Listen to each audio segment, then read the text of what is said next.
Assalamualaikum warahmatullahi wabarakatuh. Nama saya ialah Nur Aida Dina Zakira binti Muhammad Ifardi dan nombor mesej saya ialah 196671. Saya merupakan ahli kumpulan daripada Kelab Bahasa Isyarat dan ahli-ahli yang lain ialah Nur Atika binti Abdul Muttalib, Ain Farisa binti Yaakob, Nurul Izzati binti Jasmi, Latifah binti Abdul Wahab dan Nur Aini Fatihah binti Helmin. Dan pada hari ini saya akan menerangkan tentang pendahuluan dan juga konsep program. Apa itu bahasa isyarat? Bahasa isyarat merupakan kaedah komunikasi yang tidak menggunakan suara tapi pergerakan tangan, badan atau bibir untuk menyampaikan maklumat dan melahirkan fikiran seorang penutur. Bahasa isyarat berkembang di kalangan komuniti pekak, tuli dan juga digunakan oleh saudara-saudara penutur pekak serta jurubahasa isyarat. Ini berdasarkan daripada Wikipedia. Kemudian, bahasa isyarat daripada segi yang lebih meluas merupakan bahasa yang tidak menggunakan pola bunyi, sebaliknya menggunakan pola isyarat dihantar, komunikasi manual dan bahasa badan untuk memberi makna yang serentak dengan gabungan bentuk tangan, orientasi dan pergerakan tangan, lengan atau badan serta raut wajah untuk menggambarkan dengan licin pemikiran seorang penutur. Di Malaysia, pendedahan terhadap penggunaan bahasa isyarat sangat tidak meluas dan purata 17 daripada 20 warga Malaysia tidak tahu menggunakan bahasa isyarat. Dilahirkan cacat pendengaran dan bisu atau mengalami masalah kesihatan yang menjurus kepada keadaan ini menyebabkan golongan istimewa ini mengalami kesukaran untuk berkomunikasi dengan masyarakat sekeliling. Hal ini kerana bahasa isyarat sahaja yang dapat membantu mereka berkomunikasi dan menunjukkan ekspresi diri. Masih ramai yang beranggapan bahawa bahasa isyarat hanya perlu dipelajari oleh golongan pekak dan bisu mengakibatkan golongan ini, golongan OKU pendengaran serta pertuturan ini terus disisir dan dipinggirkan daripada kegiatan kemasyarakatan kerana tidak ramai yang boleh berbicara dengan mereka. Hanya segelintir sahaja yang terpanggil untuk mempelajari bahasa isyarat, selebihnya mungkin memikirkan tiada keperluan berbuat demikian kerana tiada ahli keluarga yang tergolong sebagai golongan OKU. Terdapat pendapat bahawa mereka tidak mahu mempelajari bahasa isyarat kerana tiada kenalan yang menghadapi masalah pendengaran. Namun, terdapat juga yang berminat tetapi tidak tahu hendak belajar di mana.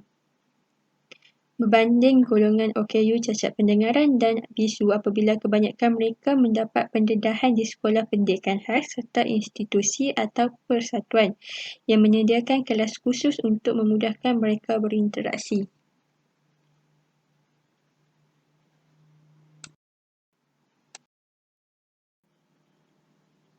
Pada slide ini, saya akan menunjukkan bukti betapa kurangnya pendedahan kepada rakyat Malaysia tentang penggunaan bahasa isyarat. Jika kita perhatikan gambar di sebelah kiri, terdapat jurubahasa isyarat wanita yang bernama Tan Libby di mana beliau diejek dan diketawakan dan dituduh melakukan TikTok semasa pengumuman yang dilakukan oleh Perdana Menteri.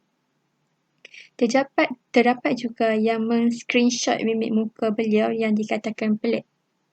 Dan jika kita lihat di sebelah kanan, ini merupakan satu komen daripada rakyat Malaysia yang mengatakan masyarakat Malaysia masih tidak mempunyai kesedaran yang tinggi terhadap bahasa isyarat.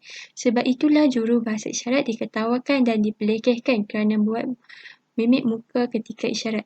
Tugas mereka sangat mulia kerana mereka merupakan suara kepada golongan pekak.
Apa yang kita dapat lihat di sini, seorang lelaki ini telah menterjemahkan lagu daripada Rosa iaitu Kuda dalam bahasa isyarat.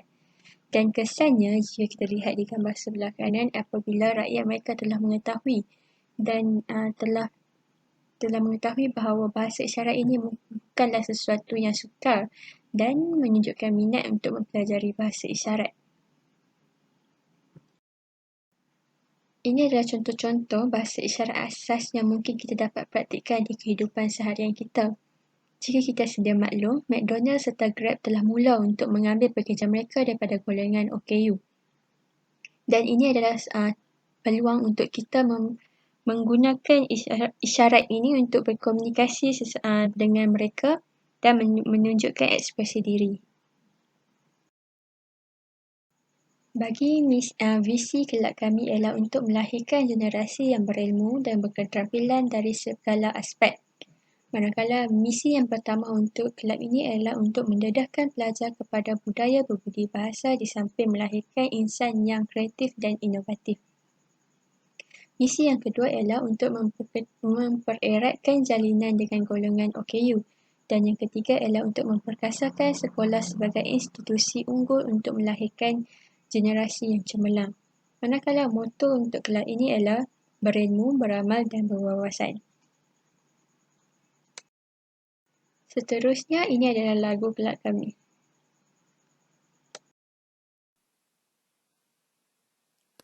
Assalamualaikum warahmatullahi wabarakatuh. Nama saya Nur Atika binti Abdul Muttalib, nombor matrik 196057. Saya akan membentangkan dua bahagian iaitu analisis keperluan dengan kaedah penilaian. Untuk analisis keperluan, kami telah menjalankan satu kajian untuk mengetahui pandangan mahasiswa mengenai penubuhan kelab bahasa isyarat di sekolah. Lokasi kajian kami ialah di Fakulti Pengajian Pendidikan UPM. Populasi bagi kajian kami adalah seramai 100 orang dan kami mendapat sampel kajian seramai 84 orang secara rawak. Instrumen yang kami gunakan ialah borang soal sidik melalui internet iaitu Google Form. Borang soal sidik ini terbahagi kepada 3 bahagian utama iaitu yang pertama latar belakang responden, yang kedua pengetahuan responden mengenai bahasa isyarat dan yang terakhir ialah pandangan responden tentang penubuhan kelab. Yang pertama, latar belakang responden. Catatpan ini menunjukkan seramai 84 orang responden dan 20 daripadanya adalah lelaki, manakala 60 orang perempuan yang mewakili 76%. Yang kedua, pengetahuan responden tentang bahasa isyarat. Soalan pertama, adakah anda tahu apa yang dimaksudkan dengan bahasa isyarat? Graf ini menunjukkan keseluruhannya 74 orang responden mengetahui maksud bahasa isyarat, terdiri daripada 16 orang lelaki dan 58 orang perempuan yang mewakili 88%. Manakala 10 orang responden mengetahui maksud bahasa isyarat yang terdiri 4 orang lelaki dan 6 orang perempuan yang mewakili 11.9%. Soalan kedua, dari manakah anda mengenali bahasa isyarat ini? Graf ini menunjukkan seramai 30 responden terdiri daripada 8 orang lelaki dan 22 orang perempuan mengetahui bahasa isyarat daripada siaran berita di televisyen, manakala 34 responden mengetahui bahasa isyarat melalui media sosial dan 20 responden mengetahui bahasa isyarat daripada kelas tambahan bahasa isyarat yang dihadiri. Soalan ketiga, adakah anda mempunyai ahli keluarga yang menghadapi masalah kelainan upaya OKU? Graf peratusan ini menunjukkan hanya 21.4% sahaja yang mempunyai ahli keluarga yang menghadapi masalah kelainan upaya OKU yang terdiri daripada 4 orang lelaki dan 14 orang perempuan, manakala 78.6% yang tidak mempunyai ahli keluarga yang menghadapi masalah kelainan upaya OKU yang terdiri daripada 16 orang lelaki dan 50 orang perempuan. Soalan 4. Jika ia nyatakan kategori kelainan upaya tersebut. Catatpan ini menunjukkan Daripada 84 orang responden, 18 daripadanya telah menyatakan bahawa jenis masalah kelainan upaya yang dihadapi oleh ahli keluarga mereka. Masalah pendengaran menyumbang kepada jumlah peratusan yang paling tinggi iaitu sebanyak 90%. Penyakit autism berada di tempat kedua dengan peratusan 50%. Selain itu, sindrom Down juga merupakan masalah kelainan upaya yang dihadapi oleh ahli keluarga responden yang mewakili 2%. Masalah pembelajaran serta masalah pertuturan juga masing-masing mencatatkan peratusan yang sama iaitu sebanyak 20%. 1% daripada jumlah keseluruhan diwakili oleh masalah kecacatan pada bahagian kaki. Soalan 5. Adakah anda pernah menyertai kursus bahasa isyarat? Bagi soalan ini, sebanyak 2.4% lelaki iaitu seramai 2 orang pernah menyertai kursus bahasa isyarat. Manakala bagi perempuan 22.6 iaitu seramai 19 orang yang pernah menyertai kursus bahasa isyarat. Terdapat 18 orang mewakili 21.4% daripada lelaki tidak pernah menyertai kursus bahasa isyarat dan seramai 45 orang perempuan yang mewakili 53.6% juga tidak pernah menyertai kursus bahasa isyarat sebelum ini. Soalan 6. Apakah faktor yang mendorong seseorang itu terlibat dalam aktiviti berbahasa isyarat? Seramai 13 responden memilih faktor sosial sebagai faktor penlibatan seseorang dalam aktiviti berbahasa isyarat terdiri daripada 3 lelaki dan 10 perempuan. Manakala majoriti 29 responden terdiri daripada 7 lelaki dan 22 perempuan memilih faktor minat. Bagi jumlah responden yang memilih faktor hobi adalah seramai 18 responden yang terdiri daripada 4 lelaki serta 14 perempuan dan bagi jumlah responden yang menyertakan faktor keunikan adalah seramai 24 orang terdiri 6 lelaki dan 18 perempuan. Untuk soalan 7, apakah kebaikan yang diperoleh dengan mempelajari bahasa isyarat? Majoriti seramai 33 responden memilih menambahkan pengetahuan sebagai kebaikan mempelajari bahasa isyarat yang terdiri daripada 10 orang lelaki dan 23 orang perempuan. Manakala minoriti hanya seorang responden terdiri daripada seorang perempuan memilih kebaikan mengatasi stres. Bagi kebaikan meningkatkan kemahiran insaniah, seramai 26 responden memilih kebaikan tersebut terdiri daripada 6 lelaki dan 20 perempuan. Bagi jumlah responden yang memilih kebaikan mengembangkan interaksi sosial adalah seramai 24 responden iaitu 4 lelaki dan 2 perempuan.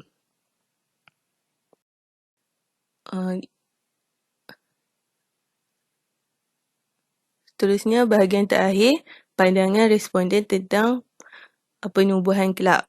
Soalan pertama, pada pandangan anda, adakah kelab bahasa isyarat relevan ditubuhkan di sekolah? Semua responden bagi lelaki dan perempuan telah bersetuju 100% bahawa kelab bahasa isyarat adalah sangat relevan untuk ditubuhkan di sekolah. Soalan kedua, bagaimanakah sesuatu kelab dapat menarik perhatian diri anda untuk menyertai kelab ini? Keseluruhannya, majoriti 37 responden iaitu 11 orang dan 26 orang masing-masing mewakili jumlah lelaki dan perempuan bersetuju bahawa sesuatu kelab dapat menarik perhatian ahli kelab melalui kelebihan yang bakal diperoleh oleh semua ahli. Manakala 32 responden memilih aktiviti yang dianjurkan terdiri daripada 9 orang lelaki dan 23 orang perempuan. Hanya 15 orang perempuan memilih melalui penceritaan untuk menarik perhatian ahli kelab.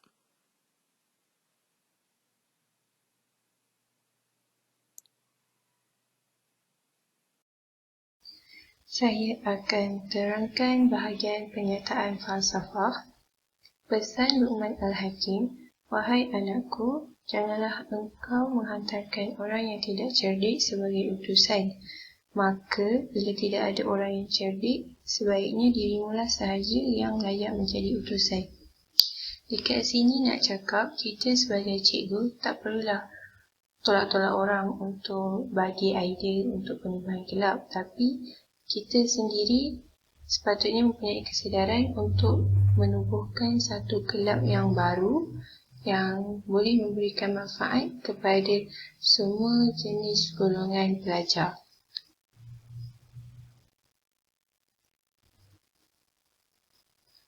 Falsafah bagi kelab ini adalah melahirkan individu yang berkemahiran, berhaluan, berupaya, berilmu, mampu merancang dan mengurus kehidupan, serta menyedari potensi diri sendiri sebagai seorang individu dan ahli masyarakat yang seimbang dan produktif. Huraian bagi falsafah tadi adalah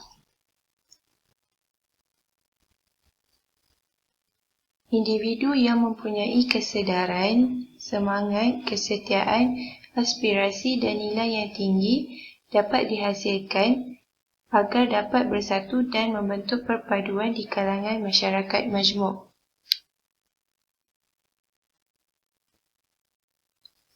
Kelab ini juga diwujudkan bagi memperkukuhkan keadaan bahawa pelajar-pelajar dengan keperluan-keperluan khas pada asasnya adalah pelajar dan pergaulan berterusan dengan pelajar-pelajar biasa adalah berfaedah. Kelab ini mengandungi beberapa aspek seperti aspek normalisasi, persekitaran yang tidak terhad, integrasi iaitu sosial, integrasi berfungsi, integrasi setempat, dan pengsealiran.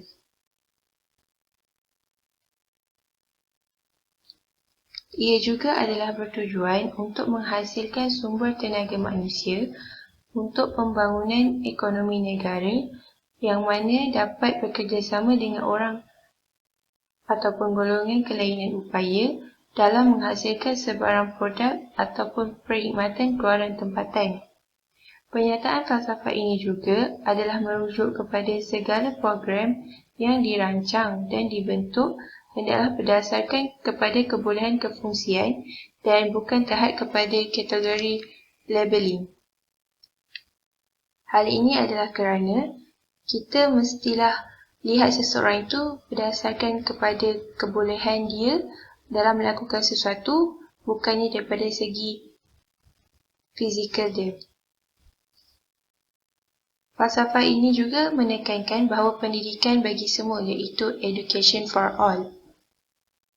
Pendidikan amat penting supaya dapat dipupuk sejak dari bangku sekolah lagi.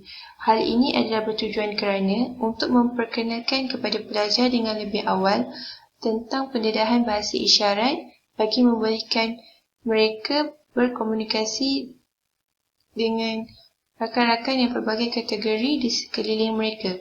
Perkembangan kemahiran intelek dan psikomotor juga dapat disediakan secara menyeluruh dan bersepadu untuk menghasilkan individu yang terpelajar dan seimbang dalam masyarakat.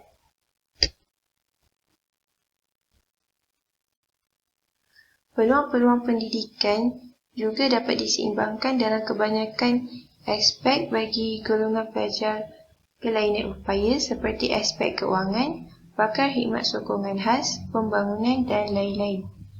Dengan adanya peluang seperti ini, negara mampu melahirkan individu yang berkemahiran, berhaluan, berupaya, berilmu, mampu merancang dan mengurus kehidupan dengan rasional dan cekap. Sumber tenaga manusia juga dapat dihasilkan. Hal ini akan memberi kesan kepada peningkatan kemajuan negara dengan adanya individu seperti ini yang memberikan sumbangan kepada negara. Satu daripada keperluan pelajar pendidikan khas dapat disediakan dengan wujudnya kelab ini kerana pelajar-pelajar diberi peluang untuk belajar bersama-sama dan bergaul antara satu sama lain tanpa perbezaan kelas, sama ada daripada kelas biasa ataupun kelas pendidikan khas. Sebagai contoh, menurut Encik Abdul Rahman bin Talib 2007, menentukan pelajar-pelajar dengan keperluan-keperluan pendidikan khas cacat pendengaran di kelas-kelas khas rancangan percantuman mengambil peperiksaan Majlis Latihan Vokasional Kebangsaan Kementerian Sumber Manusia di bawah sayap vokasional berdasarkan falsafah pendidikan negara. Semua kanak-kanak berhak untuk mendapatkan pendidikan yang sempurna mengikut keupayaan masing-masing. Ia juga membantu menentukan sebilangan pelajar-pelajar dengan keperluan-keperluan pendidikan khas cacat pendengaran di sekolah menengah Pendidikan Khas Vokasional mengambil peperiksaan Sijil Pelajaran Malaysia Vokasional dan juga Majlis Latihan Vokasional Kebangsaan. Rasional daripada huraian di atas adalah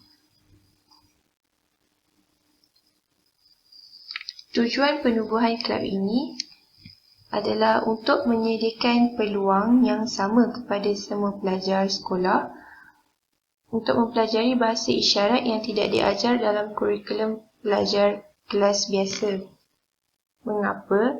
Hal ini telah menyebabkan berlaku jurang antara pelajar kelas biasa dan kelas pendidikan khas kerana batas komunikasi. Dengan wujudnya kelab ini, pelajar boleh berkomunikasi antara satu sama lain kerana sudah pasti setiap pelajar mempunyai keinginan untuk berkomunikasi dengan kelompok kelainan upaya. Namun, disebabkan tiada penguasaan, maka menyebabkan pertumbuhan tembok antara kedua-dua golongan ini. Penubuhan kelab ini juga akan memberi satu titik tambahan kepada pelajar untuk mencuba sesuatu yang baru dan memberi banyak kebaikan kepada mereka. Bagaimana ia berlaku? Hal ini adalah kerana mereka akan belajar kaedah komunikasi menggunakan pergerakan tangan, badan dan bibir untuk menyampaikan maklumat kepada satu sama lain.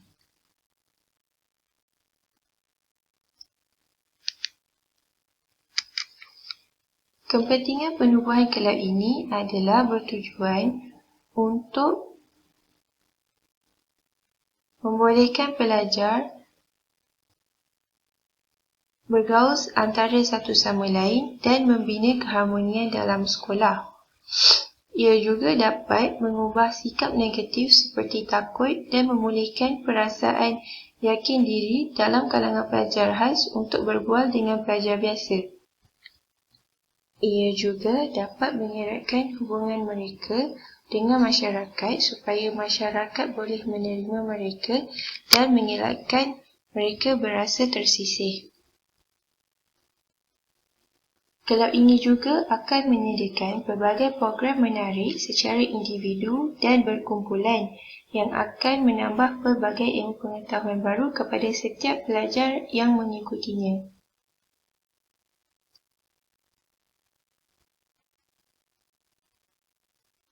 Hal ini adalah kerana pelbagai program menarik yang disediakan dapat mengasah kebolehan pelajar untuk berkomunikasi secara kumpulan dan memupuk semangat kerjasama serta budaya menghormati dalam diri pelajar tersebut.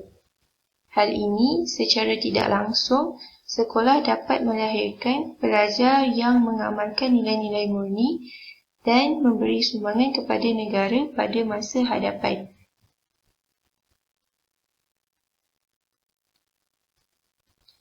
Usaha ini juga adalah bertujuan untuk melahirkan individu yang mahir dengan bahasa isyarat dan boleh mengajar komuniti luar. Hal ini adalah kerana pada zaman moden ini, kebanyakan golongan pendidikan khas sukar untuk mengikuti kelas di luar kerana tidak dapat berkomunikasi dengan baik dengan guru yang mengajar. Didapati, negara perlu melahirkan lebih ramai masyarakat yang mahir dengan bahasa isyarat supaya mereka dapat bersama-sama membantu golongan pendidikan khas untuk memahami sesuatu perkara dengan lebih jelas. Sebagai contohnya, kelas PAFA yang memudahkan mereka untuk bersoal jawab dengan guru mereka. Daripada penerangan di atas, kita dapat simpulkan bahawa kelab bahasa isyarat penting untuk ditubuhkan di sekolah-sekolah bagi memudahkan komunikasi berlaku antara pelajar-pelajar. Hal ini juga bagi mengelakkan pelajar pendidikan khas berasa terasing daripada pelajar biasa. Pelajar biasa juga dapat memahami dan bergaul dengan pelajar pendidikan khas serta memberi peluang kepada mereka untuk belajar bersama-sama, seterusnya berjaya dalam pelajaran dan mempunyai masa depan yang cerah untuk memberi sumbangan kepada negara kelak. Assalamualaikum warahmatullahi wabarakatuh. Nama saya adalah Nur Aida Dayana Zakira. Barangkali kali ini saya akan menerangkan tentang konsep program. Terdapat 4 konsep program yang diutamakan di dalam kelab ini, iaitu yang pertama, pendekatan komunikasi kod tangan bahasa Malaysia. Yang kedua ialah reka bentuk berpusatkan masalah dan situasi kehidupan. Yang ketiga ialah pentafsiran standard prestasi. Dan yang keempat ialah Tuhan dan agama sebagai sumber reka bentuk. Mari kita lihat satu persatu. Yang pertama ialah pendekatan komunikasi seluruh kod tangan bahasa Malaysia, di mana huraiannya ialah pengajaran dan pembelajaran bahasa Melayu pelajar peka adalah melalui gabungan dua pendekatan. Pendekatan ini dikenali sebagai komunikasi seluruh kod tangan bahasa Melayu. Komunikasi seluruh merujuk kepada situasi seorang guru menggunakan apa-apa sahaja yang membolehkan pelajarnya memahami bahasa, mimik muka, lakonan, pertuturan dan sebagainya. Sumber daripada Abdullah tahun 2002. Sementara, kod tangan bahasa Melayu merujuk kepada penggunaan kod yang disampaikan melalui isyarat yang mewakili setiap kosakata. Sumber daripada Kementerian Pendidikan Malaysia tahun 1985. Hal ini bermakna pelajar akan dapat menggunakan pelbagai media seperti lisan, isyarat dan lakonan semasa mengikuti kelas ini untuk menyesuaikan diri. Satu elemen penting dalam pengajaran melalui pendekatan ini ialah menggunakan serentak pertuturan dan isyarat.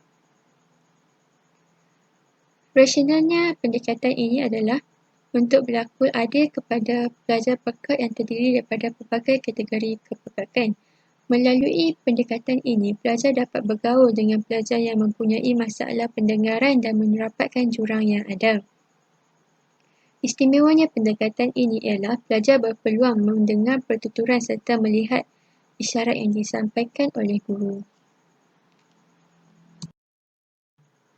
Seterusnya yang kedua ialah reka bentuk berpusatkan masalah situasi kehidupan, di mana huraiannya ialah untuk memfokuskan masalah kehidupan sama ada pada tahap individu maupun masyarakat. Sumber daripada Ornstein and Hankin pada tahun 1988. Masalah individu yang menjadi titik tolak perbincangan adalah masalah penjanaan modal insan, manakala pada tahap masyarakat ialah dapat memperluaskan jangkauan bahasa ini. Secara tidak langsung dapat memahami bahasa isyarat Malaysia serta mematahkan stigma bagi golongan OKU ini.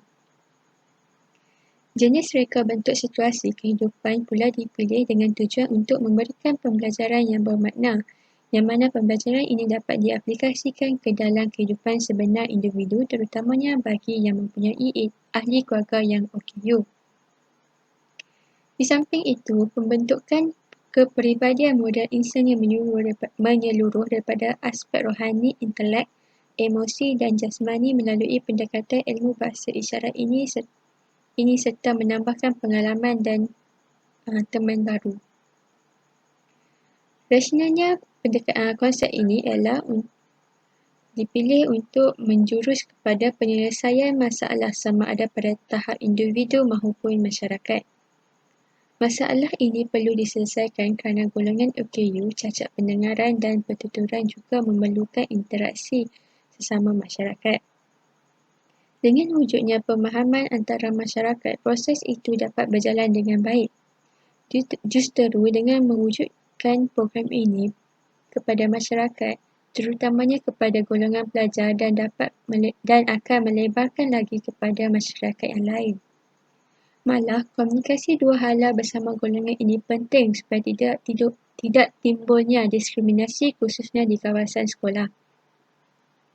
Jenis reka bentuk situasi kehidupan pula dipilih atas dasar ingin menanam modal insan yang mampu menerapkan segala pengetahuan, kemahiran dan nilai yang dipelajari ke dalam kehidupan masing-masing di samping memanfaatkannya untuk kepentingan negara, masyarakat dan agama pada masa hadapan.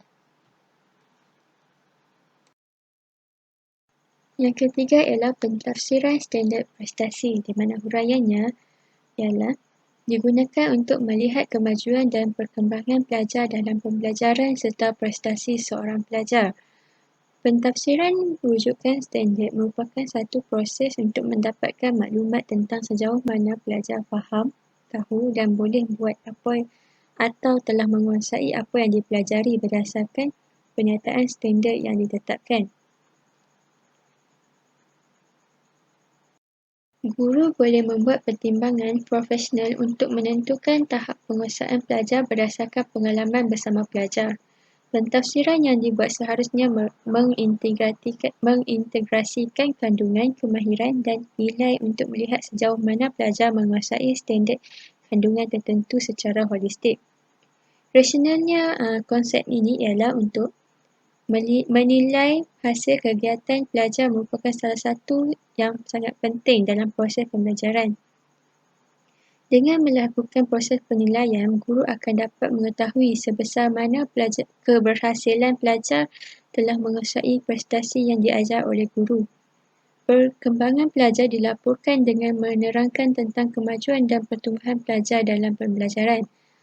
Pelajar dinilai secara adil dan saksama sebagai individu dalam masyarakat berdasarkan keupayaan, kebolehan, bakat, kemahiran dan potensi diri. Pentafsiran sedemikian tidak membandingkan pencapaian seorang pelajar dengan pelajar yang lain.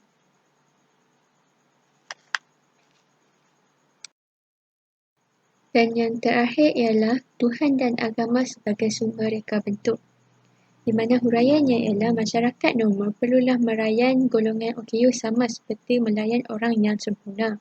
Kekurangan yang dimiliki bukanlah satu tiket untuk melayan secara sambil lewat. Apatah lagi untuk menghina golongan tersebut. Diriwayatkan bahawa pada satu hari Rasulullah SAW telah didatangi oleh Ummu Maktum, iaitu seorang yang buta cacat penglihatan. Pada ketika itu Rasulullah SAW sedang sibuk melayani pemuka-pemuka Quraisy dan mendakwah kepada mereka tentang agama Islam.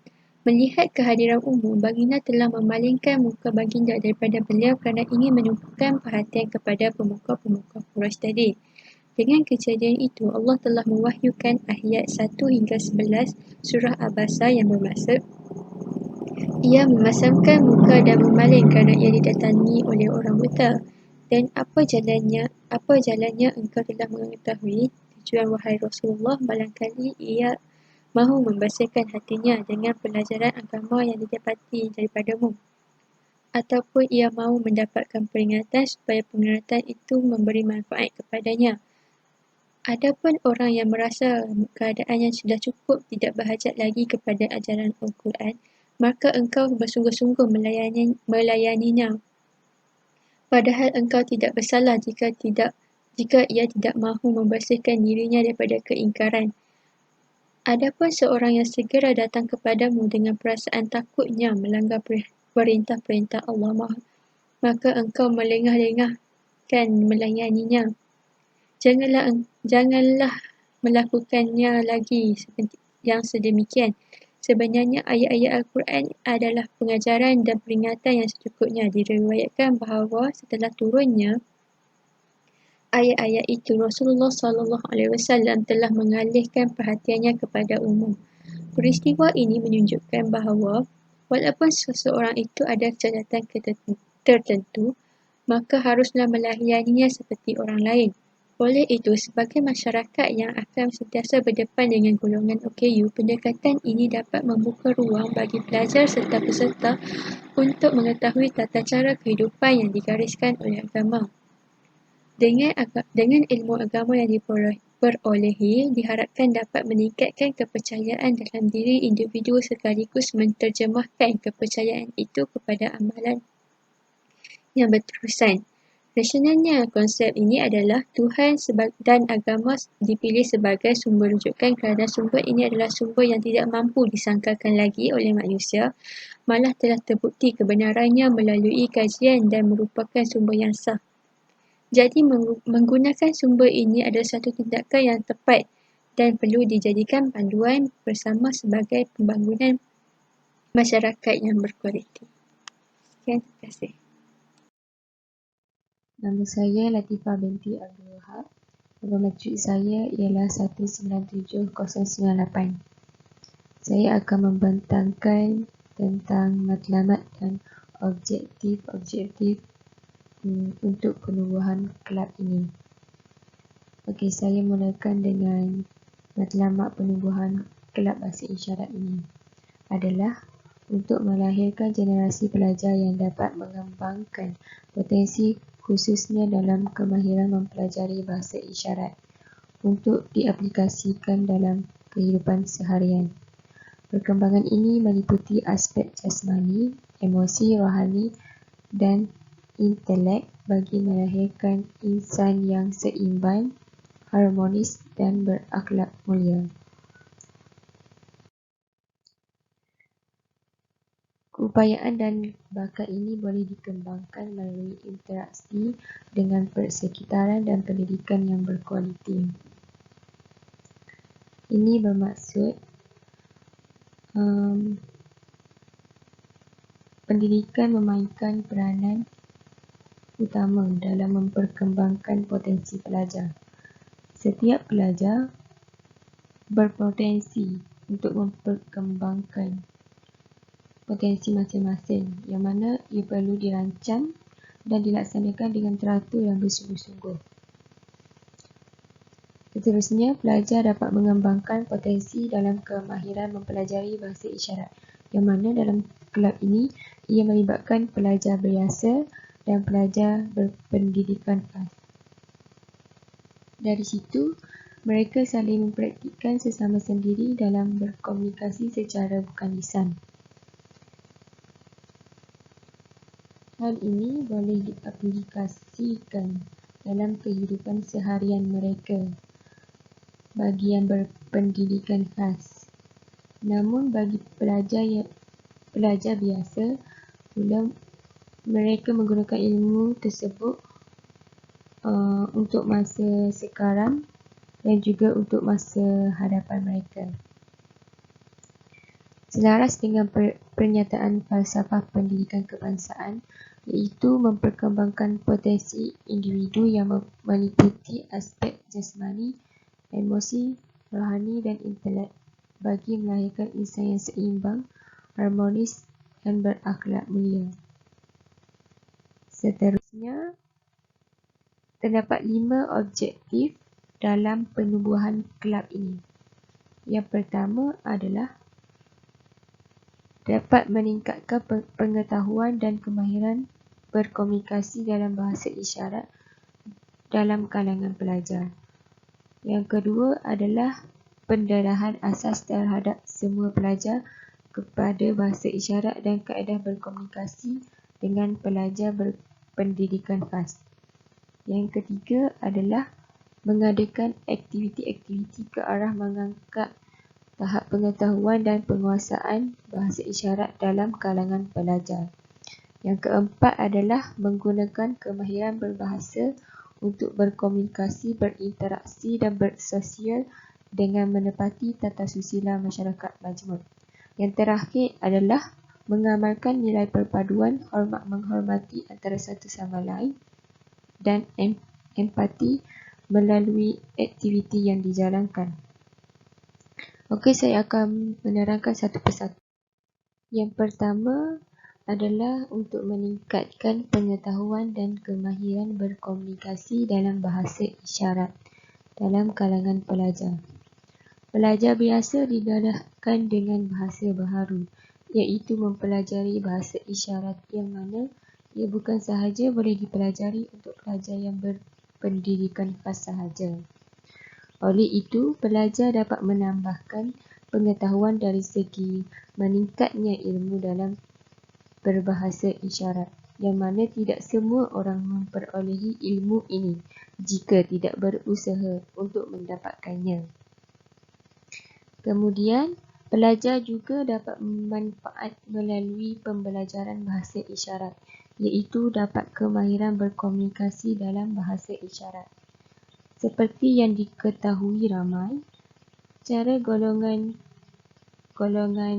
pekat maupun bisu berkomunikasi adalah dengan menggunakan simbol tangan sebagai alat komunikasi mereka. Maka dengan itu seseorang pelajar perlu lebih mahir dalam mempraktikkan cara penggunaan simbol bahasa isyarat. Seterusnya, dengan kemahiran itu, para pelajar dapat berkomunikasi antara satu sama lain dengan mudah tanpa ada alasan lagi.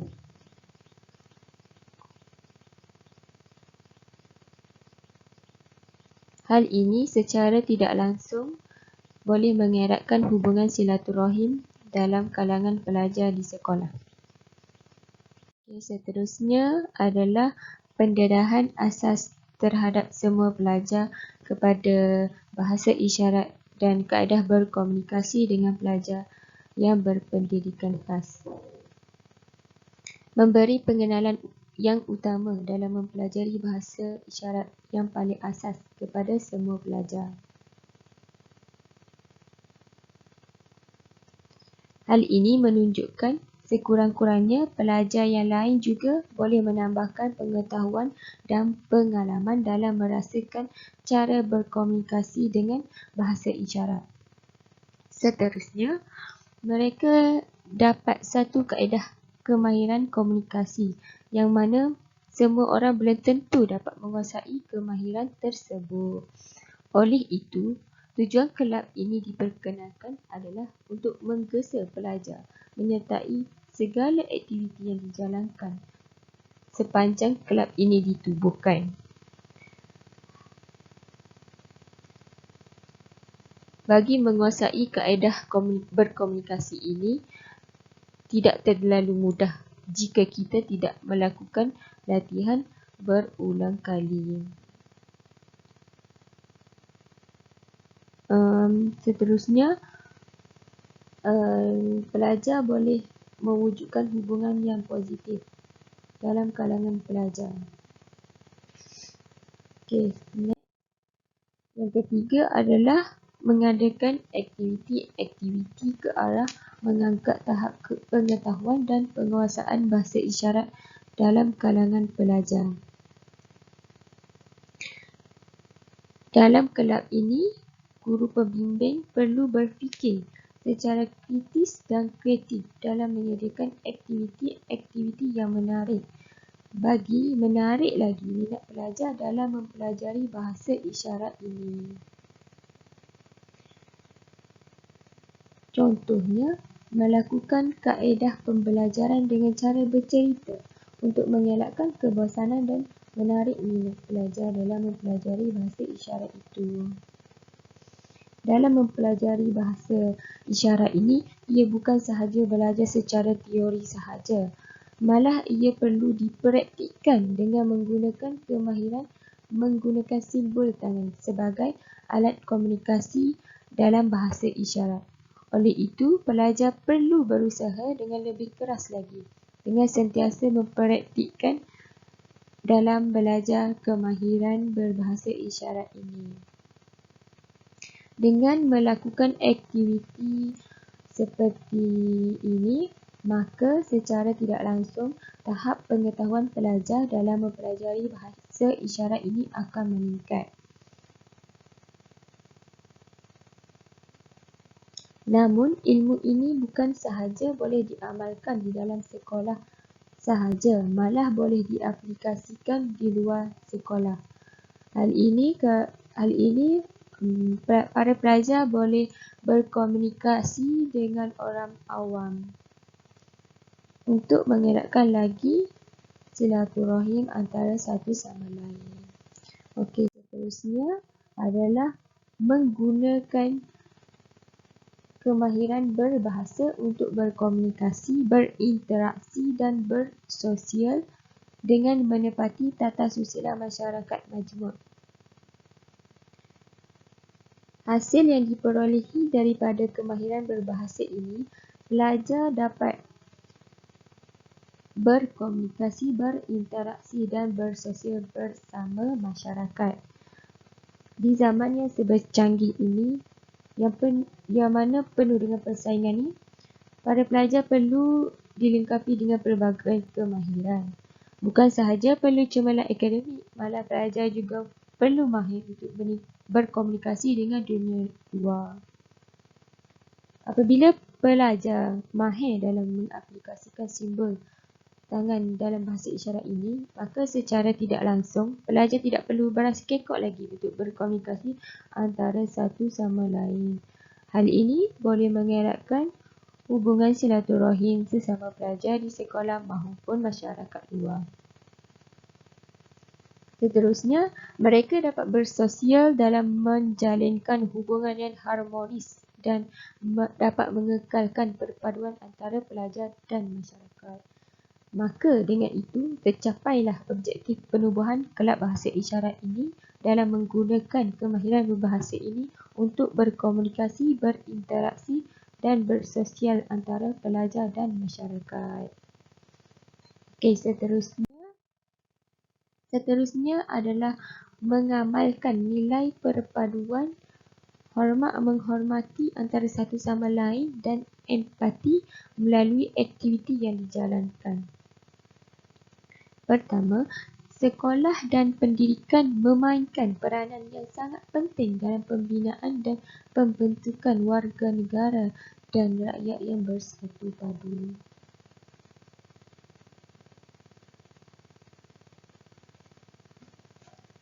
Seterusnya, nilai perpaduan ini akan tercetus apabila pelajar saling bertoleransi antara satu sama lain dalam mempelajari bahasa isyarat ini. Oleh itu, dengan penyertaan pelajar dalam kelab ini dapat mengamalkan perpaduan yang diingini dalam diri pelajar di sekolah. Seterusnya, nilai hormat menghormati antara satu sama lain amat penting dalam melahirkan hubungan yang positif antara pelajar. Contohnya, dalam apa jua keadaan sekalipun, pelajar digalakkan mendahului atau mengutamakan pelajar berpendidikan khas terlebih dahulu agar emosi mereka sentiasa terjaga dan tidak terabai. Seterusnya, nilai empati juga harus diterapkan dalam diri pelajar. Dalam menyertai kelab ini, pelajar biasa dan pelajar berpendidikan khas dapat belajar bersama-sama. Apabila mereka berpeluang untuk belajar bersama-sama, maka wujudlah nilai empati dalam diri pelajar. Okey, hal ini dapat menimbulkan rasa kesyukuran dan menghargai yang tinggi dalam diri pelajar. Okay.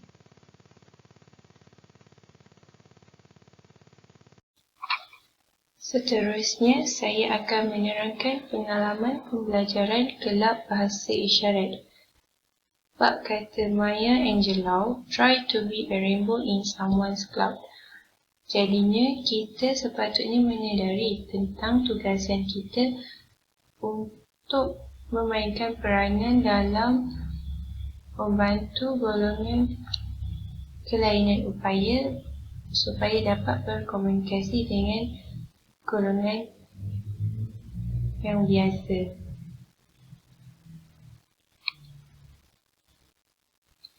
Pengalaman pembelajaran dari segi istilah dapat dimaksudkan sebagai tindak balas di antara ahli kelab dengan keadaan yang ditemuinya dalam alam sekeliling.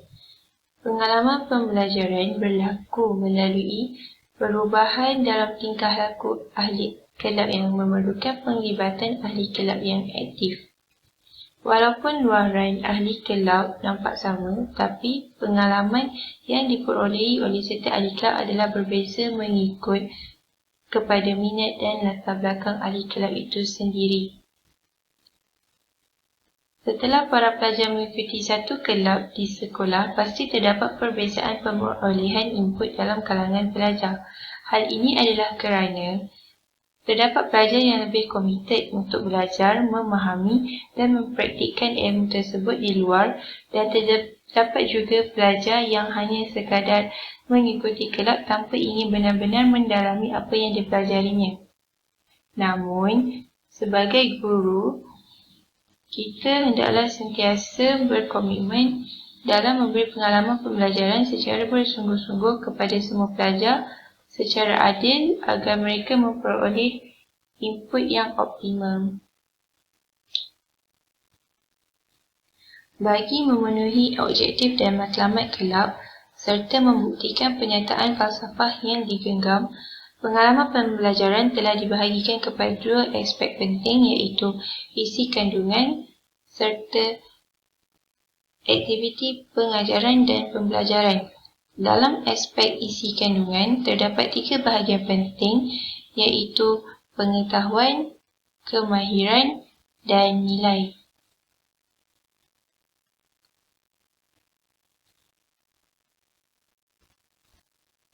Pengetahuan pula dapat didefinisikan sebagai segala yang diketahui atau yang dipelajari tentang sesuatu ilmu mengikut Kamus Dewan Bahasa edisi keempat terbitan 2005. Dalam konteks ini, ahli kelab bahasa isyarat akan diberi pendedahan mengenai pengetahuan umum tentang definisi atau konsep dan aktiviti atau program yang dijalankan sepanjang pelajar mengikuti kelab tersebut.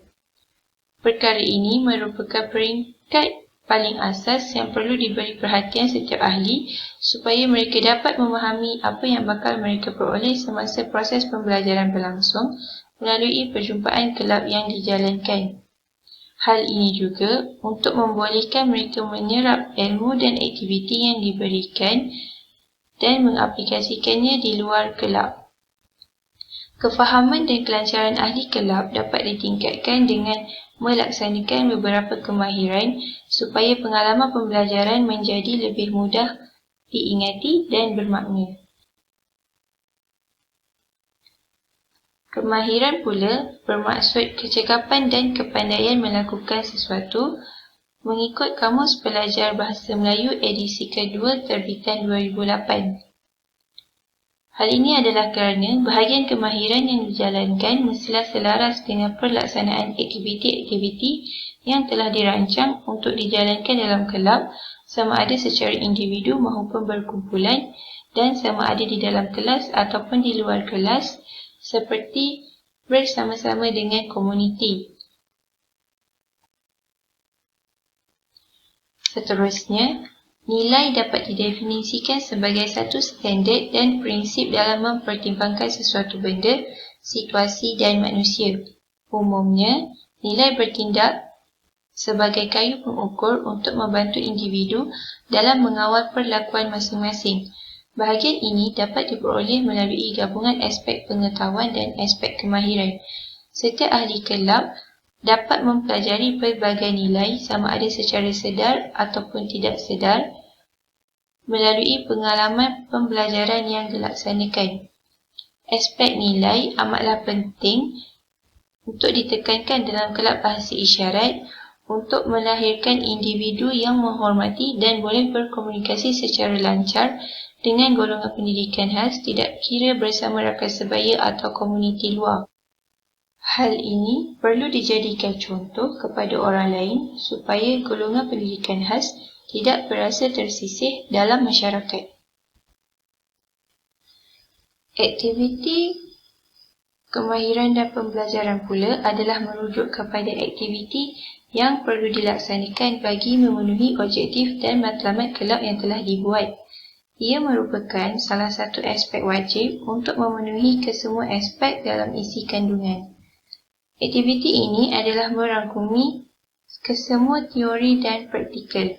Kesemua aktiviti yang telah dirancang perlu dilaksanakan mengikut standard yang telah ditetapkan dan keperluan ko-kurikulum semasa serta selaras dengan objektif yang telah dirangka di dalam kelab.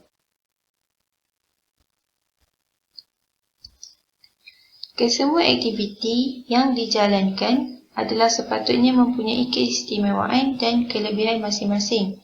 Setiap aktiviti yang dijalankan perlu menekankan kepada peningkatan dalam aspek pengetahuan, kemahiran dan nilai agar setiap ahli kelab bahasa isyarat bukan sahaja boleh menggunakannya semasa pelaksanaan aktiviti di dalam kelab, namun boleh dipraktikkan dalam kehidupan seharian. Selain itu, kejayaan pelaksanaan aktiviti yang mengandungi 3 aspek penting di atas akan dapat melahirkan pelajar yang bersikap bertanggungjawab dan menghormati golongan pendidikan khas serta memupuk sikap saling menolong antara satu sama lain. Kelab ini bukan hanya mengajar ahlinya hanya untuk kepentingan sendiri, namun untuk memberi kesedaran kepada ahlinya bahawa mereka juga perlu memberi manfaat kepada pihak-pihak yang lain juga. Assalamualaikum dan salam sejahtera. Nama saya Nur Aini Fatia binti Helmin dengan matrik 19187 akan membentangkan mengenai isi kandungan kelab bahasa isyarat. Terdapat 3 aspek utama dalam isi kandungan kelab bahasa isyarat iaitu pengetahuan, kemahiran. Pertama sekali, terdapat 4 bahagian utama dalam pengetahuan iaitu pengenalan bahasa isyarat, pengenalan konsep dan jenis bahasa isyarat, panduan berkomunikasi dalam bahasa isyarat dan aplikasi pengetahuan bahasa isyarat dalam aktiviti kemasyarakatan. Dia akan explain dengan lebih lanjut dalam video. Pertama sekali, pengenalan bahasa isyarat. Dalam pengenalan bahasa isyarat, pelajar dapat tahu tujuan dan hala tuju kelab bahasa isyarat ini dan kami juga dapat gabungkan murid yang ada minat, kegemaran, hasrat dan kecenderungan yang sama dapat wujudkan peluang kepada murid untuk kembangkan bakat dan potensi. Rasionalnya, hasrat kelab bahasa isyarat ini dicerminkan melalui 3 perkara utama iaitu makna bahasa isyarat, apa itu bahasa isyarat, sejarah bahasa isyarat, bagaimana bahasa isyarat ini diwujudkan dan contoh pada kerajaan dan bukan kerajaan yang berkaitan. Jadi, pelajar dapat tahu info berkenaan bahasa isyarat dan dapat sedar kepentingan dorongan dan sokongan manusia normal kepada golongan kurang upaya.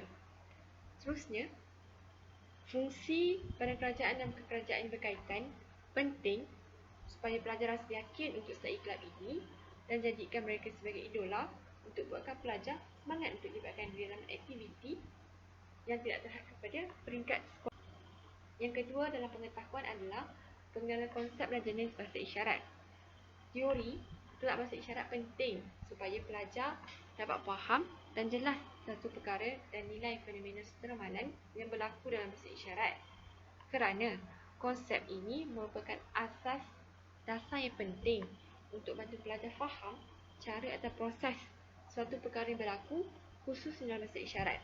Contohnya, teori komunikasi penting bagi individu dan masyarakat untuk faham konsep interaksi individu yang jadi asas kepada pembentukan masyarakat itu, utamanya dalam bahasa isyarat, konsep bahasa lah. Okey. Rasionalnya, pengenalan dan konsep bahasa isyarat ini merupakan asas dan penting untuk pelajar faham kerana dilibatkan komunikasi dalam masyarakat yang melibatkan pihak tertentu seperti golongan kurang upaya. Jadi, penting untuk suntik semangat dan keinginan pelajar untuk berkomunikasi dengan pelbagai pihak. Oleh itu, kami ajarkan etika dan tata cara komunikasi dalam bahasa isyarat supaya isi penyampaian baik dan jelas dan dapat beri impak positif di antara pihak yang terlibat.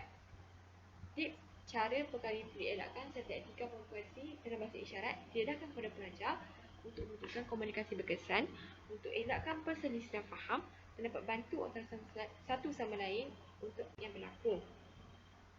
Dan yang ketiga dalam pengetahuan adalah panduan berkomunikasi dalam bahasa isyarat.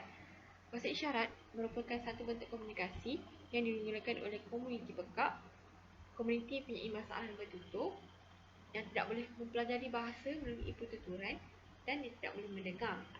Menurut Wilbur 2013, penggunaan bahasa isyarat ini memudahkan komunikasi golongan tersebut untuk meluahkan idea, rasa dan perasaan. Kenapa pentingnya, kenapa uniknya bahasa isyarat ini? Sebab timbul bentuk atau simbol tangan yang beri makna terhadap suatu keadaan seperti yang dapat dilihat dalam gambar. Panduan penuturan bahasa isyarat penting kerana dilibatkan dua pihak yang berlainan upaya iaitu normal dan kurang upaya dalam usaha untuk memahami antara satu sama lain. Rasionalnya, kepentingan beretika dalam berkomunikasi bahasa isyarat ini dapat tingkatkan interaksi sosial dalam kalangan pelajar bermasalah pendengaran dengan masyarakat sekeliling untuk tingkatkan keyakinan diri mereka untuk tambah ketenaran baru di luar komuniti mereka. Oleh itu, Kepentingan etika yang betul mestilah diamalkan oleh pelajar untuk tarik minat mereka yang mana sifatnya lebih pemalu untuk berkawan. Contohnya di dalam Malaysia, bahasa isyarat Malaysia digunakan diterima oleh orang pekak Malaysia secara meluas. Orang pekak memperbincangkan isu-isu yang timbul, bergurau-senda memudahkan komunikasi dan pemahaman jelas antara satu sama lain dan digunakan sebagai interaksi jarak jauh. Kepentingan mempelajari bahasa isyarat yang betul penting untuk bentuk satu hubungan sosial dengan golongan yang masalah pendengaran untuk kawal masalah mereka yang sering diabaikan untuk disediakan bersama. Oleh itu, mereka lebih bersemangat untuk menjalani. Yang terakhir adalah aplikasi pengetahuan bahasa isyarat dalam aktiviti kemasyarakatan. Aplikasi ini dilakukan supaya pengetahuan yang dipelajari di sekolah dipraktikkan dalam kehidupan seharian. Dalam sesi bahasa isyarat lebih bertumpu kepada kelompok masyarakat. Fokus utamanya adalah untuk sedarkan dan tarik minat orang ramai mengenai bahasa isyarat, mewujudkan komunikasi berkesan secara terus antara pelajar dengan golongan kurang upaya dalam real life conversation. Yang terakhir, aplikasikan hasil pengetahuan yang diperoleh dalam kelab bahasa isyarat sebenar. Okey. Rasionalnya, aplikasi aktiviti bersama masyarakat khususnya untuk capai objektif kelab melibatkan pelajar terus dengan masyarakat untuk uji tahap pengetahuan pelajar, tingkatkan keyakinan pelajar untuk komunikasi dengan golongan kurang upaya dalam bahasa isyarat. Aktiviti kami lakukan ialah lawatan ke sekolah pendidikan khas, pelajar dilatih untuk asah bakat kepimpinan dalam diri dengan handle program dan asah pengetahuan bahasa isyarat melalui dialog bersama pelajar dan peserta. Seterusnya, kami adakan juga aktiviti persembahan bahasa isyarat melalui teater ataupun drama musikal untuk tarik minat pelajar lain untuk sertai kelab ini supaya pelajar kurang upaya merasa dihargai atas persembahan yang diberikan. Dan yang terakhir, peluang untuk beri kesedaran mengenai bahasa isyarat kepada masyarakat. Seterusnya adalah kemahiran. Kemahiran yang kami terapkan dalam konsep kelab bahasa isyarat ini adalah kemahiran memahami latar belakang bahasa isyarat, kemahiran mengetahui berkaitan info berkenaan bahasa isyarat, kemahiran teknik berkomunikasi dalam bahasa isyarat, kemahiran memahami etika berkomunikasi dalam bahasa isyarat, pelibatan dalam aktiviti kemasyarakatan, pelaksanaan aktiviti berkaitan bahasa isyarat. Fokus utama dalam kelab bahasa isyarat ini adalah kemahiran komunikasi dua hala yang efektif. Komunikasi boleh didefinisikan sebagai hubungan secara langsung atau dengan perantaraan surat, radio, telefon dan lain menurut Kamus Dewan 2007. Model utama komunikasi adalah penyampai penerima media perantaraan, maklumat balas dan gangguan.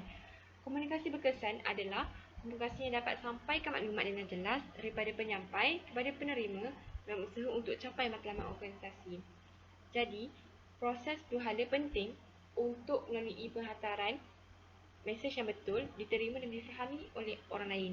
Jadi, objektif kelab bahasa isyarat adalah untuk membentuk masyarakat sekolah penyayang yang mendapat bersama tidak mengira latar belakang dan kaum.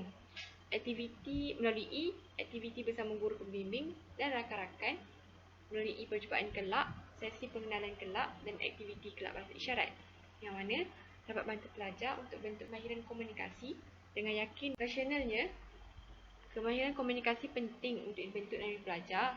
Dalam konteks bahasa isyarat, pelajar berkomunikasi dengan golongan lain, iaitu golongan kurang upaya.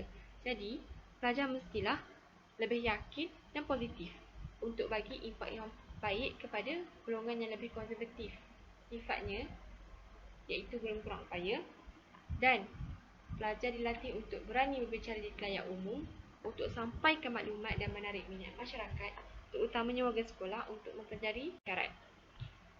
Okey, yang seterusnya adalah pelajar diasah dalam kemahiran kepimpinan sebagai pemimpin. Konsep asas kepimpinan adalah kebolehan seorang untuk menginspirasi keyakinan sokongan dalam kalangan dan semua manusia yang diperlukan untuk mencapai matlamat organisasi menurut Kim dan Lepukne 1992. Kemahiran kepimpinan melibatkan keupayaan untuk amalkan ciri kepimpinan dalam pelbagai aktiviti. Melalui kelab bahasa isyarat, para pelajar diberi peluang untuk sandang pelbagai jawatan seperti presiden, setiausaha, bendahari dan sebagainya. Jawatan rujukan ini dapat latih pelajar untuk berani pimpin rakan sebaya dan mampu untuk mengendalikan aktiviti dalam kelab. Penganjuran aktiviti yang berasaskan kurikulum akademik dapat tingkatkan keyakinan diri pelajar. Rasionalnya, kemahiran kepimpinan dapat beri kesan yang positif pada pelajar dalam komunikasi dalam aspek bahasa isyarat. Kepentingan sifat kepimpinan pelajar first sekali dapat pimpin diri dan masyarakat sekeliling. Yang kedua, pelajar dapat berupaya untuk pimpin diri untuk utamakan komunikasi yang selesa. Okey, jadi pelajar dilatih dan dibimbing untuk lahirkan budaya memimpin dalam diri yang dapat diaplikasikan dalam kehidupan seharian. Memupuk ciri-ciri pimpin berkesan ini merupakan suatu proses pembelajaran. Jadi, teknik dan tips diajarkan kepada pelajar supaya pelajar dapat bantu pimpin satu komunikasi, tidak kira melibatkan golongan tertentu atau masyarakat sahaja dalam usaha untuk melahirkan komunikasi berkesan dan komunikasi. Seterusnya, yang lain sekali ialah kemahiran bersosial. Kemahiran sosial adalah kemahiran yang bantu menjalin hubungan sosial yang lebih baik seperti bina persahabatan, berbual dengan orang lain, mempunyai budi pekerti yang baik dan mempunyai rasa empati terhadap orang lain. Kenapa pentingnya kemahiran sosial adalah untuk memudahkan kehidupan pelajar hidup dalam masyarakat majmuk, dapat berinteraksi secara positif tanpa ada konflik dan selain itu dapat mengendalikan konflik dengan baik supaya pelajar itu mudah bersosial dan dapat pupuk semangat perpaduan dalam kalangan pelajar dan masyarakat. Jadi, pelibatan pelajar dalam aktiviti kelab dan aktiviti dalam kelab dapat kembangkan kemahiran sosial, dapat buatkan pelajar bercampur gaul dan berhubung mesra, serta keupayaan dan perhubungan awam yang dapat dimanfaatkan dalam masyarakat. Rasionalnya, kemahiran untuk sosial bersosial adalah satu aspek yang tidak dapat dipelajari melalui akademik semata-mata. Sebaliknya, mesti dipelajari melalui pengalaman berkomunikasi, real life communication. Jadi, kemahiran ini penting untuk jamin segala idea dan pendapat pelajar ni dapat disalur dengan jelas dan betul dan sebagai persiapan diri untuk pelajar bersosial dalam masyarakat yang dilakukan hampir setiap hari. Jadi, aktiviti dalam kelab ini dapat bantu pelajar untuk belajar tentang cara berkomunikasi dalam kumpulan, di hadapan umum dan pelbagai jenis golongan. Tidak tertumpu pada satu jenis golongan sahaja dan pelajar diajar supaya bekerjasama serta berani untuk menyuarakan pendapat dalam satu kumpulan. Okey, aspek terakhir dalam isi kandungan adalah nilai. Nilai yang kami fokuskan adalah komunikasi, empati, hormat menghormati, keyakinan, mengetahui jenis bahasa isyarat, berani, sopan santun, kasih sayang, kesyukuran, kerjasama, kreatif. Okey, terdapat 3 skop utama dalam nilai yang kami fokuskan iaitu sikap terhadap agama, sikap terhadap masyarakat dan sikap terhadap individu. Sikap terhadap agama, terdapat nilai kesyukuran yang mana dapat hindarkan perasaan tinggi diri dan bongkak dari diri pelajar dan oleh itu pelajar dapat saling membantu, tidak mengira latar belakang dan keupayaan supaya kita dapat lestarikan perbezaan yang diraih dan menjadi kebanggaan dalam masyarakat. Penjelasan dari perspektif keagamaan mengenai prinsip kepelbagaian dalam masyarakat ini perlu diberi kefahaman yang lebih baik kepada pelajar bahawa pentingnya pastikan perpaduan dan kehidupan yang harmoni supaya dapat kita wariskan kepada generasi masa hadapan kelak. Dan yang kedua ialah nilai bantu-membantu yang dipupuk dalam ahli kelab untuk saling memahami.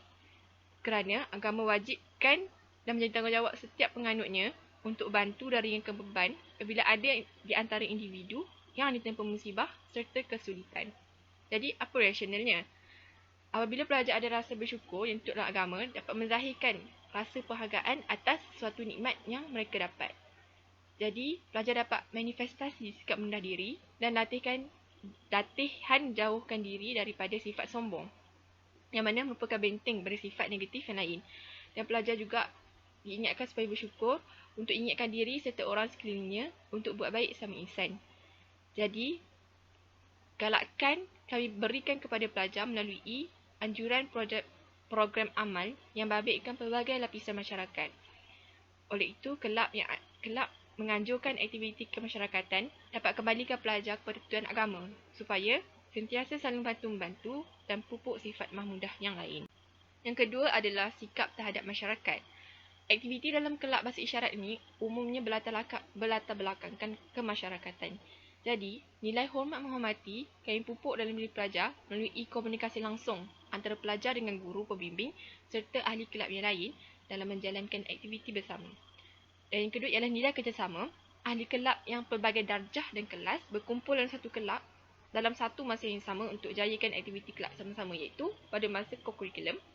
Dan hasil dari kelangsungan aktiviti yang dijalankan bersama ini dapat sama-sama bantu pelajar untuk berkomunikasi dan mengenali antara satu sama lain dan dapat bersosial lah. Dalam masa sama dapat bersosial dalam masyarakat sekolah. Rasionalnya, nilai kemasyarakatan dapat bentuk sosial positif dalam diri pelajar. Pelajar ini mudah diterima oleh masyarakat apabila ada nilai kemasyarakatan yang baik. Jadi, pelajar dipupuk sikap hormat menghormati supaya senang didampingi, malah dapat raih rasa hormat daripada masyarakat sekeliling. Jadi kami galakkan ahli kelab untuk sertai pelbagai aktiviti kemasyarakatan, tak terhad kepada peringkat sekolah sahaja, untuk wujudkan sikap prihatin dan hormat terhadap orang lain.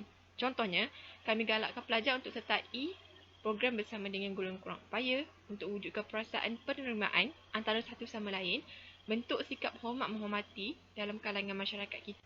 Dan yang terakhir ialah sikap terhadap individu. Nilai prihatin amat penting supaya pelajar dapat bersungguh-sungguh dalam menjalankan aktiviti kelab, aktiviti yang dijalankan oleh kelab.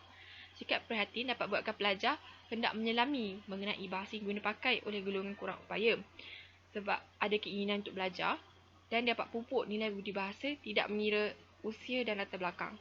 Pengalaman dalam kelab bahasa isyarat ini dapat bantu untuk belajar berkomunikasi dengan pelbagai pihak dengan sopan dan baik, kerana ada tips, ada panduan yang diajarkan, dan dapat pupuk nilai kreatif kerana pelajar dilatih untuk menjadi lebih inovatif dalam selesaikan masalah dan dalam jalankan aktiviti dalam kelab. Rasionalnya, kepentingan budi bahasa ini dapat bantu pelajar untuk wujudkan perpaduan antara masyarakat bilang kaum dekat negara kita, dan masyarakat juga boleh saling menghormati antara sesama lain tanpa mengira kaum, warna kulit ataupun agama, dan dapat didik masyarakat yang berlainan bangsa dan agama supaya sentiasa menjaga sensitiviti dan perasaan antara sesama lain melalui tutur bicara atau perlakuan.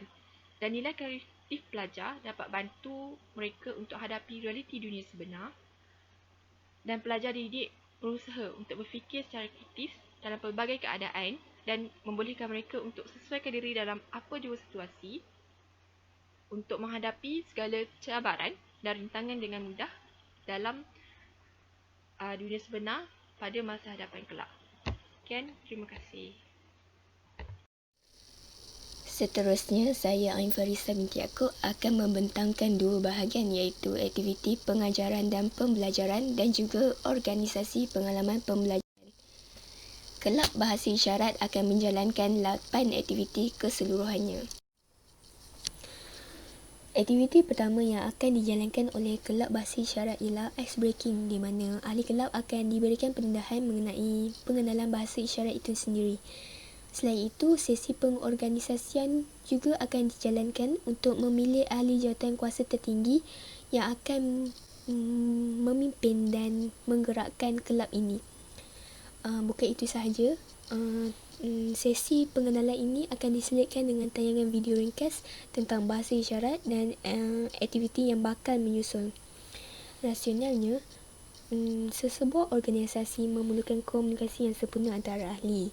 Sekiranya tiada penyatuan dan perpaduan di kalangan mereka, maka aktiviti dan operasi organisasi ini tidak akan berjalan dengan lancar, dan disebabkan itulah ice breaking, iaitu sesi pengenalan, merupakan aktiviti yang wajib dilaksanakan di awal perjumpaan kelab ini. Seterusnya, aktiviti 2 ialah pembelajaran kaedah komunikasi seluruh, di mana kaedah ini menggabungkan ejaan jari, isyarat, bahasa bibir, pertuturan dan implikasi auditori, ataupun dikenali juga sebagai penggunaan isyarat dan pertuturan secara serentak.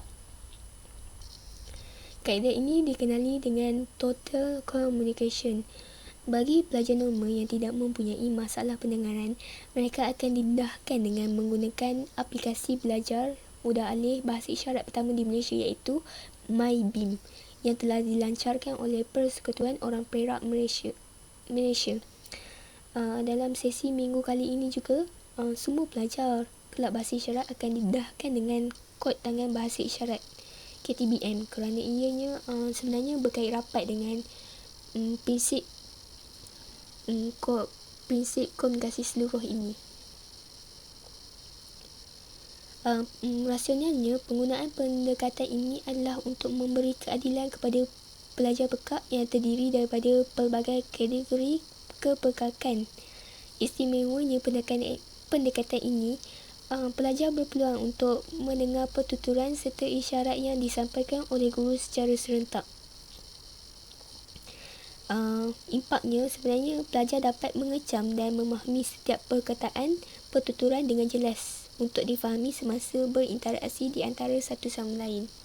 Seterusnya, aktiviti 3 ialah aktiviti riadah bersama. Pada minggu kali ini, semua guru dan pelajar terlibat dalam aktiviti ini. Hal ini dapat membantu pelajar OKU untuk bersosial dan meluahkan perasaan. Dan serta dalam masa yang sama, guru dan juga pelajar normal dapat membantu pelajar OKU ini menghadapi cabaran semasa mereka melakukan aktiviti berkenaan. Contoh aktiviti yang bakal dilaksanakan seperti menari, larian pecut dan aktiviti aerobik. Para pelajar OKU ini menggunakan teknik melihat dan merasa dan juga taktikal teknik semasa memberi arahan bagaimana untuk melakukan aktiviti yang mereka tidak pernah lakukan. Rasionalnya, peranan guru dan pelajar normal terhadap pelajar OKU ini amatlah penting untuk kita mengambil kira aspek keinginan dan minat para pelajar OKU ini. Selain itu, mereka tidak akan berkesorangan dan meningkatkan keyakinan diri bersama-sama rakan dalam menikmati hidup seperti rakan yang lain. Sebab itu, aktiviti riadah bersama ini juga turut diselitkan dalam aktiviti Kelab Bahasa Isyarat.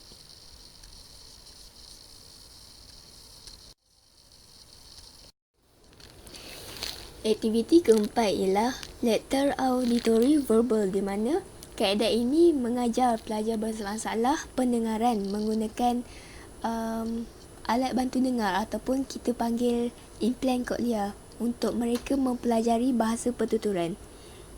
Kaedah ini memerlukan guru dalam mengendalikan alat bantu dengar tersebut dan juga untuk pelajar untuk mengenal setiap alat bantu pendengaran seperti post-aural aid, body warm aid dan juga bone conductor. Para pelajar juga akan didedahkan dengan maklumat dan pengetahuan tambahan tentang kaedah ini. Rasionalnya, sebenarnya kaedah ini boleh berjaya sekiranya mereka yang mempunyai hubungan dengan pelajar bermasalah pendengaran meneruskan usaha untuk mengajar pelajar tersebut untuk bertutur. Alat-alat bantu pendengaran dapat membantu pelajar separuh pekak untuk menguasai bahasa dengan baik. Akhirnya, pelajar bermasalah pendengaran ini dapat menguasai sesuatu tambahan pandang seperti mempunyai pencapaian akademik yang baik, pertuturan yang dapat difahami dan kemahiran komunikasi yang kuat. Seterusnya, aktiviti kelima ialah terapi muzik. Dalam minggu kali ini, semua pelajar akan menghasilkan satu video muzik lagu yang akan ditentukan oleh guru setiap kumpulan dalam versi yang lain, iaitu dengan menggunakan bahasa isyarat dan membuktikan bahawa muzik merupakan bahasa universal untuk semua. Setiap kumpulan perlu menghasilkan muzik video yang memaparkan bahasa isyarat dan juga sari kata. Kumpulan perlu dibahagi dan haruslah mempunyai pelajar yang bermasalah pendengaran dan juga pelajar normal supaya komunikasi mereka dapat ditingkatkan. Rasionalnya, sebenarnya terapi muzik adalah alternatif dalam rawatan moden, dan satu bidang profesional yang menggunakan muzik bertujuan untuk pemulihan, pemeliharaan dan peningkatan taraf kesihatan mental serta fizikal. Tidak ada sebab mengapa orang pekak tidak dapat dihiburkan dengan muzik. Terapi muzik ini akan didedahkan untuk pelajar, termasuklah yang mempunyai masalah pendengaran, dan dapat membantu mereka mengurangkan tekanan, melatih pertuturan dan memudahkan komunikasi interpersonal dan intrapersonal serta mengembangkan emosi. Dan disebabkan itulah, kelab bahasa isyarat memilih aktiviti ini untuk dijalankan dalam ahli kelab mereka. Aktiviti ke-6 ialah lawatan ke pejabat otorinolaryngologi di Hospital Kemaman. Dalam sesi perjumpaan minggu ke-6 ini, lawatan ke Hospital Kemaman akan diadakan untuk perkhidmatan pemulihan pertuturan bahasa. Perkhidmatan ini sebenarnya dah bermula sebagai lawatan bulanan di Hospital Kemaman pada tahun 2008 dah. Jadi semua pelajar kelab bahasa isyarat akan dapat didedahkan dengan pengetahuan baru tentang bilik terapi ini. Dan bilik terapi ini merupakan bilik terapi pertuturan bahasa yang amat relevan untuk kegunaan golongan cacat pendengaran sebenarnya. Dengan adanya lawatan bilik terapi ini, sebenarnya dapat meningkatkan sedikit sebanyak kemahiran pendengaran dan pertuturan bagi pelajar masalah pendengaran. Rasionalnya, lawatan ini dapat meningkatkan kesedaran para pelajar tentang kepentingan masalah kecelaruan pertuturan bahasa, suara, komunikasi, menelan dan juga feeding. Selain itu, lawatan ini dapat memberi semangat kepada pelajar untuk belajar dengan lebih mendalam tentang bahasa isyarat dan pengetahuan bagi bilik terapi hospital di Malaysia. Sewajarnya, lawatan ke Hospital Kemaman ini dapat memberi motivasi kepada pelajar secara langsung dan tidak langsung, yang menjadi fokus utama lawatan sambil belajar ini. Aktiviti ke-7 ialah persediaan bagi program Social Enterprise Day. Pada minggu ke-7, guru dan pelajar akan bermusyawarah untuk persediaan jualan dan juga membentuk organisasi untuk memilih ahli jawatankuasa program dari ahli kelab itu sendiri. Seperti yang kita sedia maklum, minggu ke-7 merupakan minggu persediaan untuk menjalankan program. Setiap ahli jawatankuasa perlu memainkan peranan yang tersendiri seperti yang telah ditugaskan. Program ini akan disusun atur oleh seorang pengarah yang akan menjadi tunjang utama dalam menggerakkan program ini. Guru juga perlu memainkan peranan yang sangat penting bagi memastikan program berjalan dengan lancar sepanjang minggu tersebut. Okey, seterusnya untuk aktiviti ke-8 ialah program Social Enterprise Day, dan aktiviti jualan bermula seperti yang dirancang. Aktiviti jualan makanan dan barangan pre-loved juga disediakan oleh pelajar. Rasionalnya, sebenarnya tujuan utama aktiviti ini adalah untuk memastikan para pelajar, terutamanya pelajar yang mempunyai masalah pendengaran, untuk mengaplikasikan ilmu dan kemahiran berbahasa isyarat yang mereka pelajari sepanjang menjadi ahli kelab bahasa isyarat. Selain itu, aktiviti ini dapat memberi pengalaman awal kepada para pelajar untuk menguruskan sebuah program. Aktiviti ini juga sebenarnya mampu memberi peluang dan pengalaman kepada pelajar bermasalah pendengaran dan juga pelajar normal untuk menunjukkan kemahiran mengurus perniagaan dan komunikasi sosial.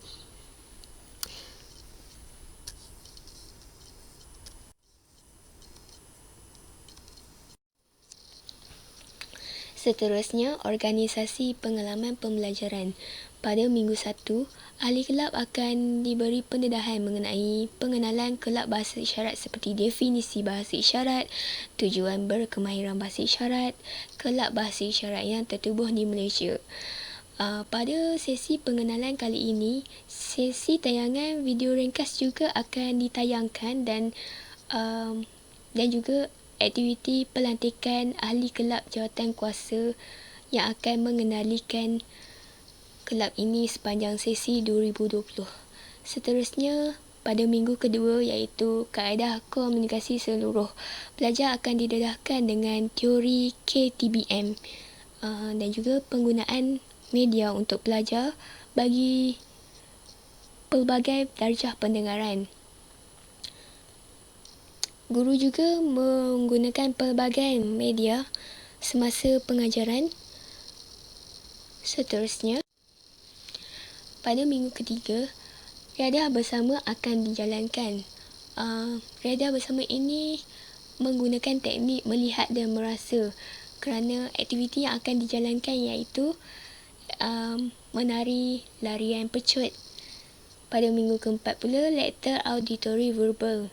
Pelajar akan didedahkan dengan teori auditori verbal, pengenalan alat bantu mendengar, dan aktiviti tersebut akan dijalankan oleh pelajar OKU seperti bacaan bibir terhadap pelajar normal. Dan juga pelajar OKU akan dapat menggunakan alat bantu pendengaran. Bagi pelajar normal pula, mereka akan didedahkan dengan aplikasi MyBeam. Pada minggu kelima, iaitu terapi muzik, mereka akan didedahkan dengan manfaat terapi muzik dan juga sejarah terapi muzik dunia. Pelajar akan menghasilkan satu video muzik menggunakan bahasa isyarat, dan pelajar OKU dan pelajar normal akan digabungkan supaya mereka dapat berkomunikasi antara satu sama lain. Pada aktiviti ke-6 iaitu lawatan ke Jabatan Otorinolaryngologi di Hospital Kemaman, sesi konsultasi dan nasihat berkaitan pertuturan, bahasa dan komunikasi. Pelajar perlu membuat esei pembelajaran yang dimanfaatkan pada akhir lawatan ini dan perlu dihantar ke guru pembimbing kelab ini. Pada minggu ke-7 pula, persediaan program Social Enterprise Day di mana guru dan pelajar akan bermusyarat dan mereka akan melantik ahli kelab untuk mengendalikan aktiviti Social Enterprise Day. Mereka juga akan menyediakan dan menghias tapak jualan. Selain itu, ada di antara mereka yang akan mengedarkan pamphlet untuk tujuan promosi, dan sebahagian dari mereka akan menyediakan papan pengetahuan asas bahasa isyarat. Pada aktiviti ke-8, program Social Enterprise Day akan dijalankan dan jualan makanan dan barangan pre-live juga akan dijalankan. Seterusnya, laporan lengkap program disediakan pada akhir aktiviti program ini dan untung jualan akan diberikan sama rata.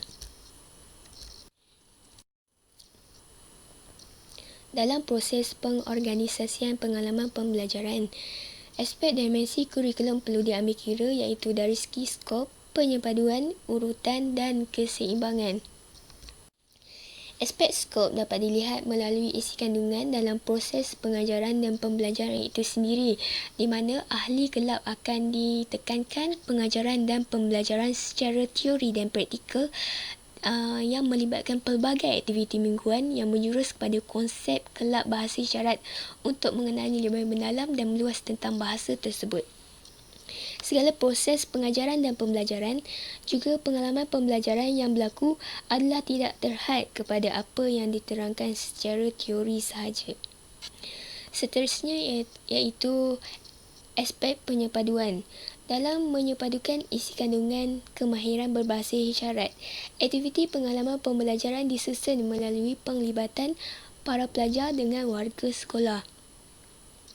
Aspek penyepaduan ini akan dapat dilihat melalui penglibatan ahli kelab di mana para pelajar dapat mengaplikasikan konsep berkemahiran bahasa isyarat dan berkomunikasi di dalam situasi sebenar. Ahli kelab akan melaksanakan program Social Enterprise Day untuk warga sekolah dengan menjual makanan dan juga barangan terpakai. Seterusnya, aspek urutan di mana organisasi pengalaman pembelajaran ini disusun daripada ilmu yang mudah kepada yang lebih sukar bagi pembelajaran seumur hidup.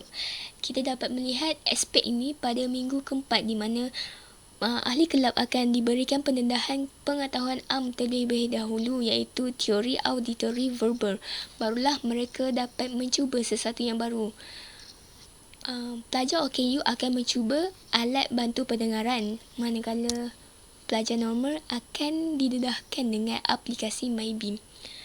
Seterusnya, aspek urutan ini juga dapat dilihat melalui cara penglibatan antara pelajar kelab terlebih dahulu. Mereka akan belajar bersama-sama dan kemudian dibawa kepada penglibatan di peringkat sekolah yang kita dapat lihat pada aktiviti Social Enterprise Day. Aspek yang seterusnya iaitu keseimbangan di mana dimensi keseimbangan ini dapat diterapkan dalam diri pelajar melalui proses pengajaran dan pembelajaran yang melibatkan aspek jasmani, rohani, emosi dan intelek. Aspek jasmani dapat dilihat dengan adanya penglibatan pelajar dalam aktiviti yang dijalankan seperti aktiviti riadah. Aspek emosi pula ditekankan semasa aktiviti berkumpulan dalam menyediakan muzik video, bahasa isyarat versi yang berlainan yang memerlukan mereka berfikir secara kreatif.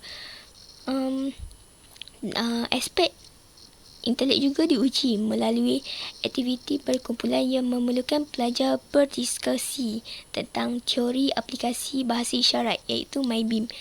Dan akhir sekali, aspek rohani pula ditekankan dalam setiap aktiviti dan program yang dijalankan iaitu setiap perjumpaan dimulakan dengan bacaan doa dan selawat ke atas Nabi Muhammad SAW dan juga tidak dilupakan pengucapan yang baik semasa komunikasi, mendidik sikap menghargai sesuatu dan juga penerapan nilai-nilai murni dalam setiap diri ahli kelab bahasa isyarat ini.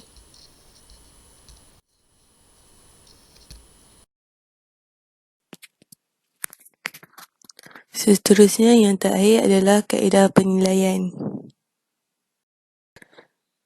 Menurut Gay, penilaian didefinisikan sebagai satu proses yang dianggap sistematik semasa mengumpul dan menganalisis data untuk menentukan sama ada sesuatu objektif yang telah ditetapkan itu telah tercapai. Ini disebabkan semua pelajar dia berpeluang memperoleh markah yang sama antara satu sama lain kerana penilaian yang dibuat adalah adil dan setara.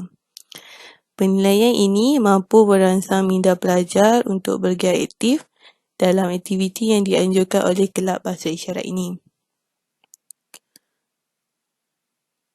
Biasanya kita buat penilaian untuk menilai seseorang pelajar tersebut adakah dia capai objektif yang ditetapkan ataupun tidak, dengan di mana pelajar tersebut mengetahui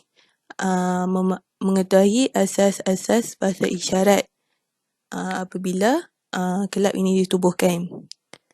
Penilaian terhadap ahli kelab ini dikategorikan kepada beberapa bahagian iaitu kehadiran, amali, projek akhir, kuis dan jawatan yang disandang.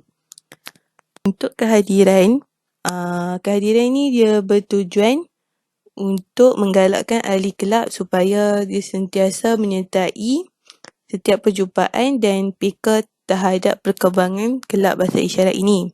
Untuk penilaian amali, pelajar diminta membuat amali di dalam kelas pada setiap minggu kelab ini dijalankan. Untuk projek akhir, pelajar dikehendaki membuat projek akhir semasa berada di luar, membuat aktiviti di luar kelas. Seterusnya untuk kuis, kuis ini bertujuan untuk menguji tahap pemahaman ahli kelab bahasa isyarat ini tentang bahasa isyarat yang menjadi asas kepada matlamat asas kelab ini. Yang terakhir adalah jawapan disandang. menilai jawatan ini dinilai untuk bertujuan untuk membantu ahli kelab mempunyai keyakinan yang tinggi untuk menyandang jawatan yang telah diberikan dengan rasa bertanggungjawab. Sekian, terima kasih.